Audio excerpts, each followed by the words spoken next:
পয়লা বৈশাখে এত গরম থাকে যে জামা কাপড় পরা তো দূরের ছাড়, সামনে যে বেশি বকবক করে তাকে মনে হয় যেন ঠাস করে চড়িয়ে দিই। সেই জন্য আমি এই নরম শাড়িটা কিনেছি।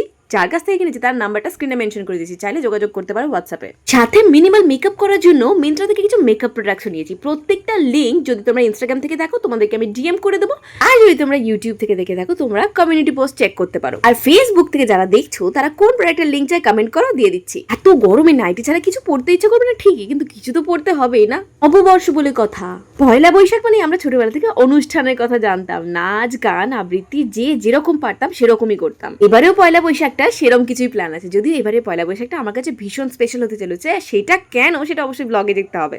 কালকে স্টোরি থেকে নেক পিসটার কথা অনেকেই জানতে চেয়েছিল। এটা আমি আরামবাগের একটা দোকান থেকে নিয়েছিলাম। শাড়ি সাজগুজ সবই তো হলো, এবার তোমাকে হতে হবে স্মেল গুড। সেই জন্যই এই পারফিউমের সেটটা আমি নিয়েছি ফ্রম সিক্রেট। অসাধারণ গন্ধগুলো। পয়লা বৈশাখে তোমাদের প্ল্যান কি? কেনাকাটা কি হয়ে গেছে? অবশ্যই কমেন্টে জানিও। না ভাই ভীষণ গরম করছে, একটু ফ্যানের তলায় গিয়ে বসি।